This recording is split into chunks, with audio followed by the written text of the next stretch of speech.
morning, everybody. Thank you for joining us. Apologies if you can't see our video. We did have a little bit of a tech and doesn't seem to want to show the video when we're speaking, but hopefully you will get an amazing idea of coral expeditions. And at the end, maybe when I stop my share, we'll have a bit of time for questions and answers at the end as well.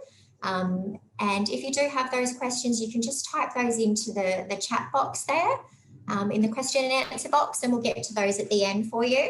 And we might even have an opportunity at the end. Hopefully that video will be working for you then, and you'll be able to see myself and also our fantastic guest lecturer who we've got joining us. So we might start away. I can see we've still got a couple of people coming into the webinar, but we've got quite a few in, so we might just commence, and anyone joining us at a later time can always continue to jump in. So thanks once again for joining us for our Coral Expeditions webinar. We are very excited that we've been able to resume sailing once again. So our first expeditions were actually our Great Barrier Reef expeditions from Cairns here. So we're actually about to get our last Great Barrier Reef expedition underway tomorrow. So when we actually commenced our sailing, the idea in mind was that we wanted to restart with confidence. So in order to do that, we enabled the team from Respond Global to assist us with our medical pre-screening process, which we call our SailSafe. For those of you that might not have seen that one, that's our really detailed COVID-19 plan. So that just allowed us to have that confidence when we came back. All of our ships as well are Australian flagged. And then they are also Australian crewed. So the beauty of that meant that our ships and our crew were here in Cairns waiting for the green light for when we were able to resume cruising again. So that's exciting that we had them here ready and waiting down at the wharf. So we were able to commence nice and easy. So another thing about us that's quite unique is, as I said, being Australian flagged, that means that our guests don't have to have passports in order to travel with us for any of our domestic expeditions, which is fantastic. And then our small ships as well are a maximum of 72 guests for our Tasmania region, but we have capped those at present at 60 due to current COVID-19 protocols, etc. So just to give you a little bit more info on our COVID SailSafe plan, you can view some detailed information on our website. So we've got the full plan that you're able to download from that page. But the basic requirements with that is that 7 days prior, we request all of your clients and guests to visit their GP. We've got a form that we send out in your correspondence for your guests that they're required to complete that one. And then within 72 to 60 is the ideal time frame. We get the guests to undertake a COVID-19 PCR test, and that enables them more of an onboard bubble, I guess, so a safe atmosphere. So everyone needs to have that negative result in order to cruise with us. So far, everything has been going fantastically. We've had some amazing feedback on our SailSafe plan. So it's definitely working really, really well. So without further ado, I'm going to get Tom to have a little bit of a spotlight here and tell you a bit about himself. He's one of our fantastic guest lecturers and is quite well known in our Tasmania region as well. So over to you, Tom. Thanks, Ramona. And hello to everybody. I'm currently in Hobart, enjoying a bit of cool weather today. I think it was 9 degrees this morning, and there was a bit of snow on Mount Wellington a couple of days ago. So I've worked with Coral Expeditions for 10 years, I believe, 10 or 11 years, although the last year's been a slightly empty one with COVID. And I'm really keen to get back and, get some cruising underway because it's such a great thing to see. And being a guest lecturer with this company is good because, I get to meet passengers and share my experiences. My favourite area is birds and bird ecology. I'm also interested in plants and any wildlife, and also interested in maritime history because at one stage during my life, because I've been a teacher, a TAFE teacher in conservation and land management. At one stage in my life, I was a fisherman for 5 years. So I love boats and everything to do with boats. And that's what's great about Tassie, is you've got such a great place to be able to see the island from a boat, which is just a fantastic way to see it. So I'll move on a bit now. Ramona? Yeah, beautiful. And I can definitely second that. I mean, I did the Tasmania expedition in February last year. And what you see from a land perspective versus a ship perspective is so different and so unique. So definitely along the way, we're going to take you through some of these beautiful coastlines of Tasmania. And it's only fitting we did call it, you know, the expedition is called Tasmania's Coastal Wilds, because it is such a diverse, you know, wild type of terrain that we can see sometimes. So with our expeditions, we always do an annual Tasmania season. So it will run from January through to March. We do, however, have some themed expeditions, which I'll touch base on for you at the end as well. And the first one will actually be our Sydney to Hobart yacht race. So that's the very first of the season, commencing in December this year, 26th of December. And then that will move into our Tasmania season, so the 10-night. And then when we're doing the region, the beauty of doing it by ship as well is it enables us to get into all of those little unique places that generally your larger ships can't operate. And as you'll see from some of these beautiful imagery and some of the stories that Tom's going to share with you, there is so much to see in this region. The way that sort of Tasmania, I mean, everything about it is sensational, but you know, some of the key heroes is your wilderness and walks. There's some absolutely spectacular ones.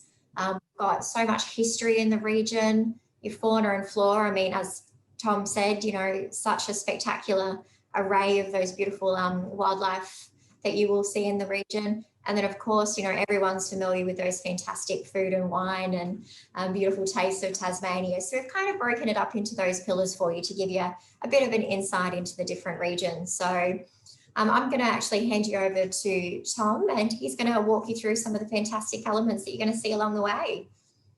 Okay, so this image is of Port Davie, which is one of those places that you could only get to if there were two ways to get there in the past, or three probably. One was to walk there, which took you about 5 days on the South Coast track, which was, you know, only for the very fit and hardy. You could fly in there to Melaleuca, which was very much weather dependent. Or the other way, I have known some people to go there, is I met one character there, and you meet characters in Tasmania who had kayaked around the coast. So very amazing part of Australia. And of course, we do walk up some of these mountains here. There's some great walks. Fabulous place. Beautiful. We might move on to the next one. There's our lovely ship. And what is really lovely is after you go and get energised in the beautiful climate of Tassie and do one of those walks, it's great to be able to come back and relax on the ship. It's just fantastic. And this is absolutely. And I mean, you can see all those beautiful reflections, just how calm the water and that is there. In all of our areas that we're able to, we do activate our kayaks as well. So all your guests are welcome to bring those out and, you know, kayak in this beautiful, pristine ecosystem, and they're included. Of course, yep. And of course, there's a very fascinating history of Aboriginal people living in this part of the world. I mean, I'm always fascinated by how they could have survived in that climate. And there's quite a bit of interpretive material there that you can see. And in the bottom left-hand corner is one of my favourite things. That's an orange-bellied parrot. And we do get to see these. There's bird watchers who'd given an arm and a leg to go and see some of these things. These parrots are incredibly rare. They fly across Victoria every year, and I think the numbers a couple of years ago were down to 16, but now they got them back up to 60 through a very, very intensive program of trying to keep this species going. Beautiful. Wow.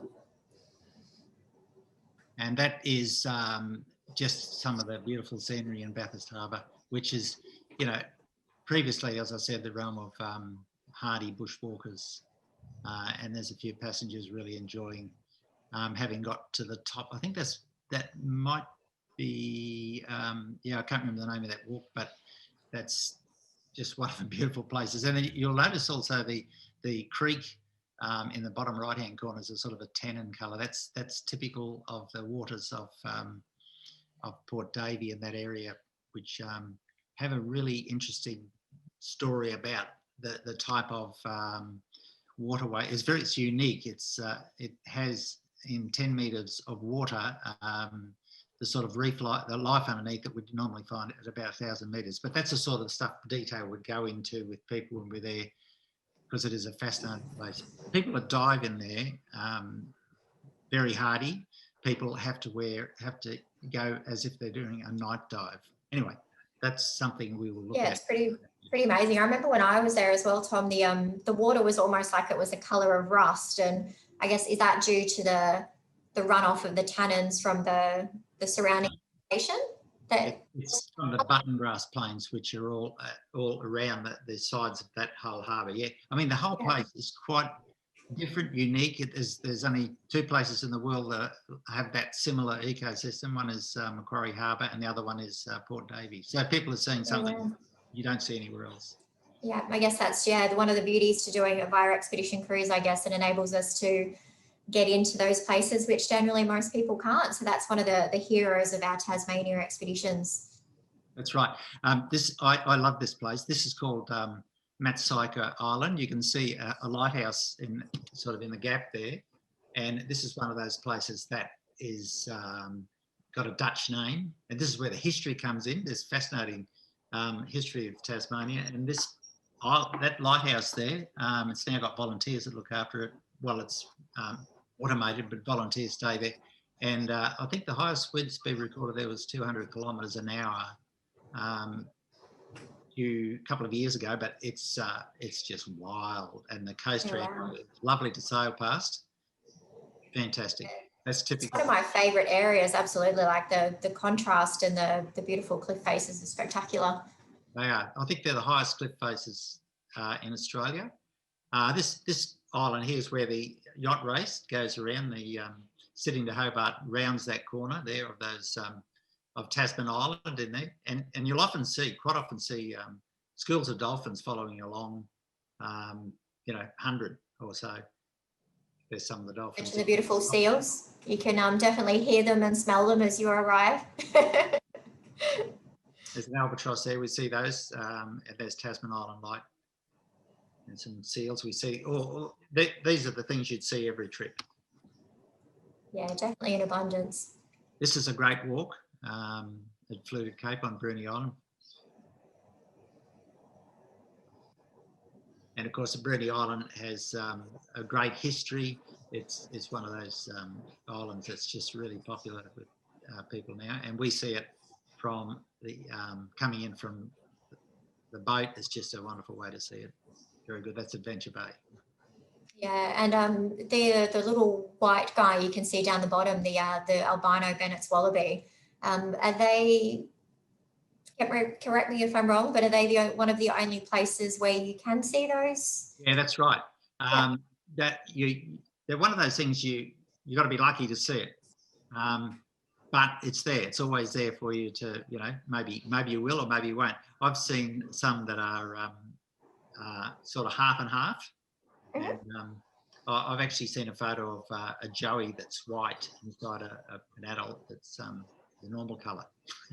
Yeah, wow. I was lucky enough to see them when I was there. Their eyes are like a very piercing red. They're pretty intense. and they're one, and of course Wineglass Bay, absolutely superb place. The whole area on the east. This is on the east coast, and the rocks there with their orange lichen on it is just such a beautiful place. And kayaking there. You can swim there at the time of the year when we go. It's very nice. So that's a Bennett's wallaby there, which is the normal colour one.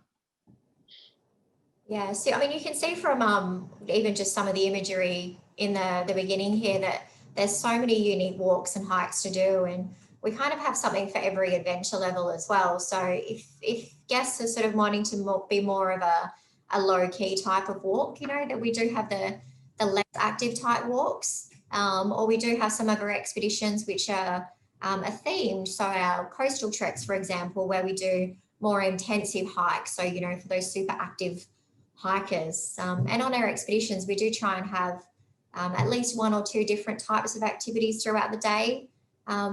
So when you say, Tom, that, even if they're not a super active walker, there's always something for everybody on each expedition.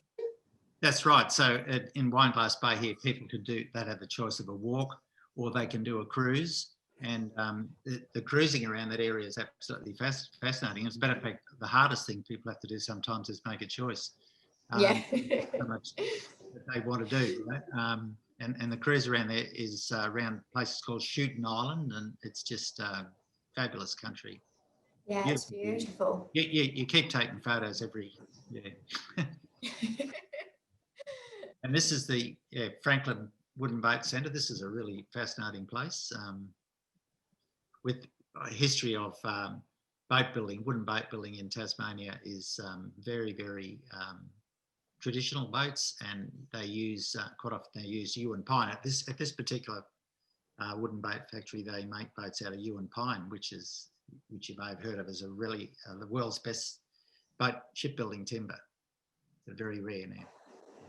Yeah, it was fantastic to learn about the history when I went to this place. I mean, there's so much history in Tasmania. I mean, you've got things like your Indigenous history, you've got, all your history with the boat building, and then, of course, we've got our penal colony history as well. So, there's so much for the history buff in Tasmania as well. It is. I mean, Tasmania, the whole place is like a condensed version of Australia. Everything is close from one place to the next, and the history is.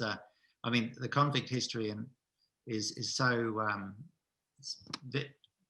After Sydney was colonised, and then Hobart was really the next one. And there's other fascinating stories that people don't know about, like the French exploration of Tasmania. And you just got to look at all the coastal names along there. Fraser Day Peninsula, Ile de Fou, places we go to, which are all French names. Research Bay, because there's a huge story, and people are fascinated by the French history in the island as well. Wow. I didn't realise that. There you go. Well, you learn something every trip in Tasmania. Yeah. Yeah, there always is something to learn all the time. I mean, with our Port Arthur expedition, we always do a behind the scenes expedition. So we actually have one of the people from the centre that take us on one of those guided interpretive walks through there. So I remember learning so much about Port Arthur that I had no idea of. So definitely fantastic to see from a different perspective. Yes, and the guides at Port Arthur are absolutely professionals. They're very good. They know their stuff really well. Mm-hmm. And Maria Island, this is another very interesting place in Tassie, because it's got a history, convict history. It's got a history of a crazy Italian man, I can't remember his name now, who tried to build that cement factory there back in the 1800s and had a sort of a tourist business he was trying to set up long time ago. And Maria Island is fascinating. It's got a lot of wildlife on it, which people can encounter. It's got walks that are amazing, like that one there on the top left-hand side is that little insert is a fossil. There's fossils all through the rocks there, which some people find really interesting. And then there's, old historic buildings. Those buildings on the top right-hand corner are old convict buildings, where people, cells basically, and very interesting place. Yeah, it's a beautiful place. It's kind of, as you said, it's like the Noah's Ark for wildlife almost. It is, and it actually is, because the island has had over the years a lot of animals put on there, including the Tasmanian devil there. You can see in the middle top there. In 2012 they put I think 89 Tasmanian devils. You may, people be interested that they were almost going to get wiped out by a facial tumour disease, and the Tasmanian devil population there now is about 1,000 Tasmanian devils. So they've really, and people are likely to, you know, find a trip over a wombat, you know, and those Cape Barren geese you can see at the top right-hand corner there were almost extinct in other places, but on Maria Island they walk right up past you. We might find an echidna and there's a baby seal. Yeah, it's a very, very, a lot of wildlife encounters on Maria Island. Fascinating place. Yeah, it's definitely one of my favourite places. The wombats are definitely not shy either. They'll happily just walk across your path. Yeah, they're great. Nice. Yeah. They don't. And of course, yeah. Oh, sorry. No, I'm just saying sometimes, every time you want to get a photo, they face the other way sometimes. Oh, yeah. I think I've got many photos of the not so smiling end. Yes. Yeah, I mean, this place is quite cool as well. I mean, Grandview, nice little family-run business here that we get to see. So It is. This is an interesting place, and what it does, it just brings you that other side to Tasmania, which is really great. Is the fact that it's a really good place where production of food and, you know, great quality food. And this is one of those places. This is an artisan cheesery, and they produce some really, really beautiful cheeses. And I think they even have. They've been very innovative, and they've got a vodka that they've made out of the whey. When they were making the cheese, they had the whey that was being sort of wasted, and they thought, what can we do with this? And they make a vodka out of it. So, you know, very innovative and interesting. yeah, and it's also delicious. So guests get the opportunity to taste all of these amazing things. Oh, yeah. I remember tasting the vodka, and it was actually really lovely. Yes, yeah, it's very nice. It's a good typical, well, not typical, it's a very, very classy cheese place, that one, cheesery, very good. Yeah. And of course, you know, there's never a shortage of amazing flavours in Tasmania. So as we said, you know, you can see there that that vodka down the bottom there. So just an example of that sheep's whey vodka. You've got all of your beautiful, fantastic foods and things in that region as well. And we try and bring those on board the ship as much as possible. So whenever we're in a location, we always try and source locally as much as possible and incorporate that into our menus. And we find that, you know, that's a really nice touch for all the places that we go to, especially, you know, Tassie with so much amazing produce to sample through there. It definitely is. And I've noted a lot of passengers in the past have commented about how good the food is on the ship, especially with the Tasmanian taste in there. It's always been a highlight of the cruise. Yeah, so, it's the perfect temperatures, isn't it, to grow so many things. Absolutely. This just gives you a little bit of a snapshot of some of those other expeditions which we did talk about a little bit throughout the presentation. So, I mean, you've got, as I said, the Coastal Treks expedition, which is that it runs the same itinerary as our 10-night. However, we just incorporate some more intensive hikes. So some anywhere up to, you know, 5 to 7 hours. So some of them are quite intense, but very much loved expeditions with that one. And then, of course, that yachtsman's cruise. So you would have remembered Tom mentioned that about they head around Tasman Island. So that commences this December, so 26. We follow the trailing fleet for a little bit of a journey, you know, watch the race, etc. And then we'll have a little bit of time actually in Tasmania to explore some of that beautiful scenery in that region. So it's a nice little taste in a way of Tasmania of some of the sites, but then also, you know, for those avid yacht lovers out there. And then, of course, you know, you remember that history from the wooden boat centre that we talked about. So it definitely has a huge emphasis in Tasmania, and there's a wooden boat festival, which is an annual one. So I believe that due to COVID, unfortunately, that might have changed this year. However, yeah, definitely keep a lookout for that wooden boat festival itinerary to sort of, you know, come back in future years. So, and then, of course, the Circumnavigation of Tasmania. I mean, there's so much to see that even on a 10-night, there's still so much to explore. So we take in some of those extra sort of northern and west coast regions on the Circumnavigation. Our 2021 Circumnavigation has sold out. However, 2022 we have released, and there's some spots on that one still. So our Tasmania season, we do have availability across pretty much all of our expeditions, as I mentioned, but apart from that, circumnavigation. So I'm looking forward to circumnavigation. I'm going to be on that one. So, ooh, exciting. be great. Amazing itinerary. I mean, so much to explore in Tasmania, isn't there? That, I mean, even 16 nights isn't enough. Well, I think you probably need a couple of lifetimes to actually see Tasmania.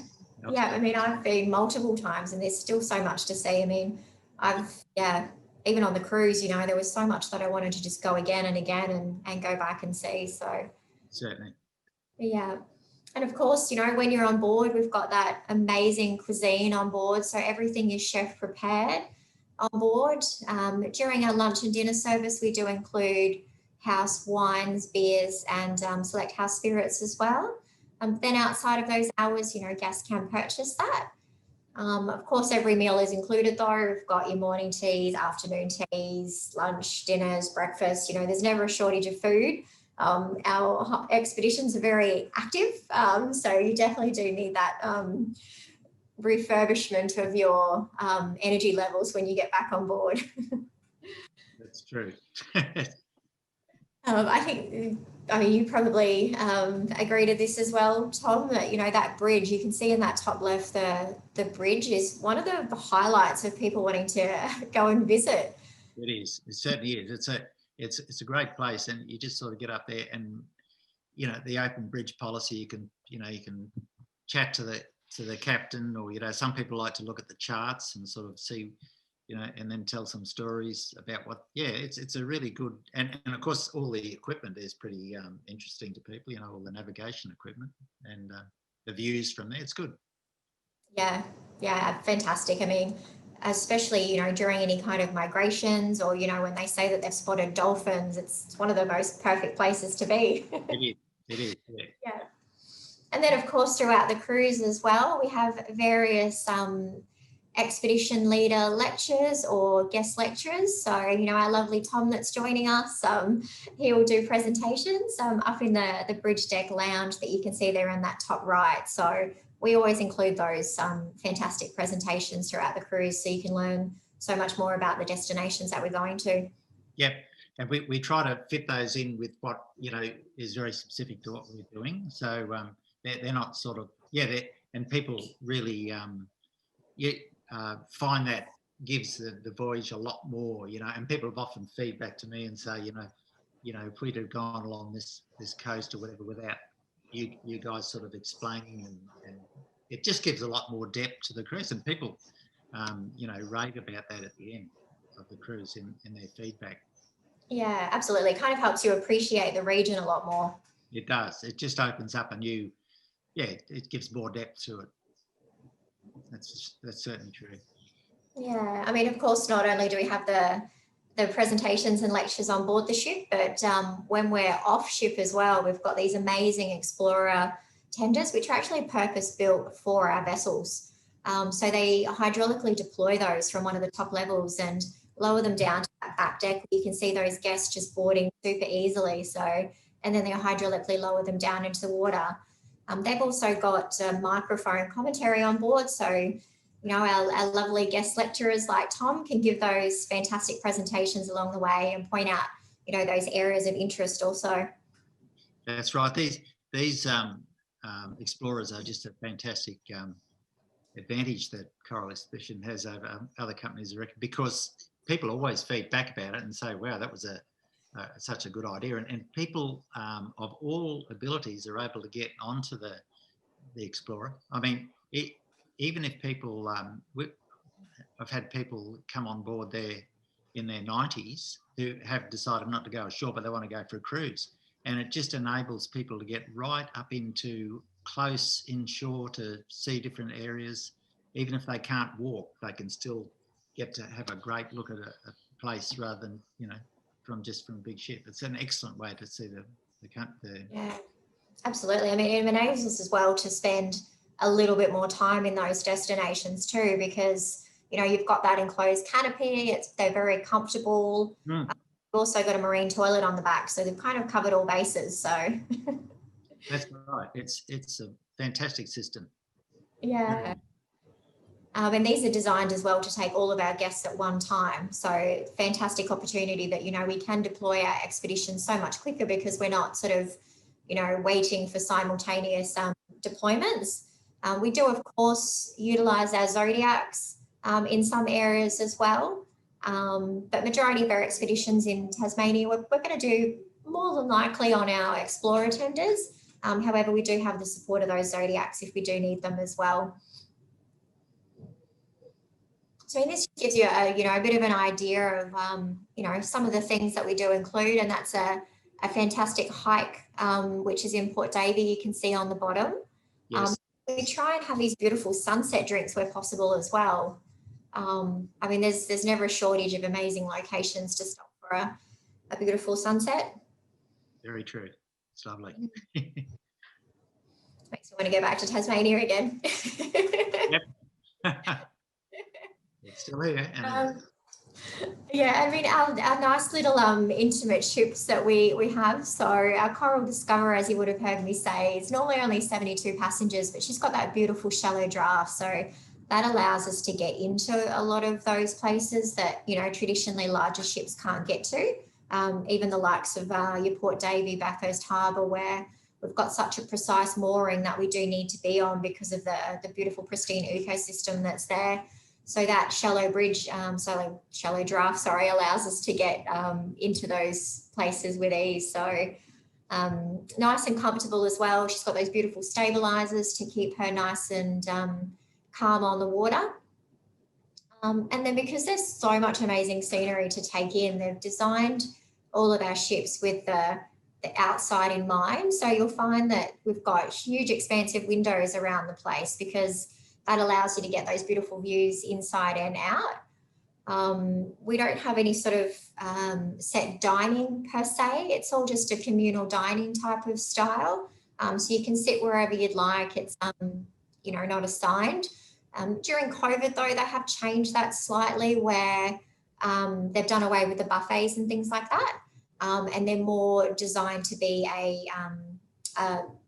like family style sharing type of platter.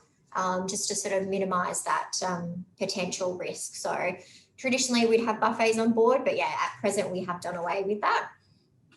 Plenty of bars, you know, we do know Australians love to find a happy place and have a glass of wine. And then of course they're very comfortable, spacious staterooms as well. So with that outside in perspective, once again, all of our rooms are outward facing. We don't have any staterooms for guests which are actually inward. So all rooms will have a view of some description. With our top category being the bridge deck, they have those beautiful balconies. So we've got 6 of those on board the Coral Discoverer. It's a beautiful little ship, Coral Discoverer. And, you know, I mean, with the low number of peak passengers, 72, I think, isn't it, Ramona? Correct, yeah. Yeah, I mean, it's just so friendly, and, you know, you get to know, you know, over 10 days, people make friends, and it's just a wonderful voyage on those ships. I've done many myself, and I absolutely love them. Yeah, I mean, we find that quite frequently. You know, we do get sole travellers as well on board, and they've never really, I mean, I've been on a couple of cruises now and they've never felt like an outsider. It's always been, you know, everyone's so welcoming and, you know, they make new friends by the end. And we've got guests now that have been on board as a solo traveller in their very first set, and then they've actually roomed up and they continuously cruise with their friend that they made on board now. So it's that really nice convivial type feeling on board. Very true. Yeah. I mean, of course, you know, I know that everyone is a little bit time poor, so we won't go into too much detail for you, but if you do need any of our trade resources, you can see on our website down the bottom there is a link that you can access. So that's a fantastic place to download things like your Tasmania imagery, brochures. We do have social media tiles and things like that you can share out. And then any special offers that we do have as well, we'll include those on our webpage as well. So you can see that special offers highlighted there at the top. So just visit that page to get all of that info.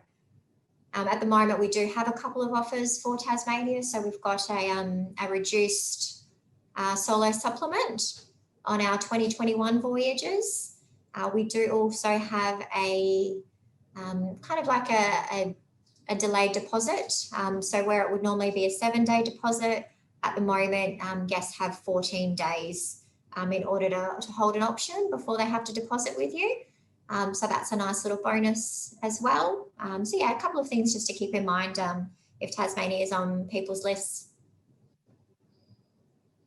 And of course, in order to book, super easy, just contact our reservations team either via email or via phone, and then they'll be happy to arrange all of those bookings for you. And then they send through all your confirmation information plus your documents, including that sail safe info as well. So I know we probably have gone a touch over there, but thanks, Tom, for that. That was an amazing insight into some of the behind the scenes there. Does anyone have any questions for myself and Tom that you might like to ask? You're welcome to pop those in that little question and answer if you do have any of those. I'll give a couple of minutes to see if anyone does have any questions. Mm-hmm.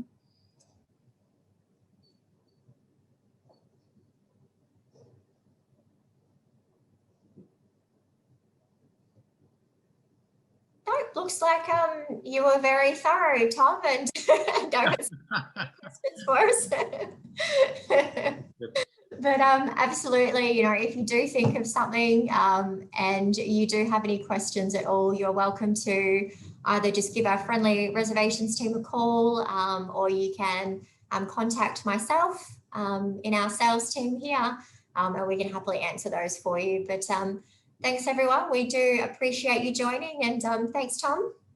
Yeah, thank you very much, Ramona, and we hope we see people on the ship soon. Yep, perfect. And yeah, thanks, guys, and have a fantastic day.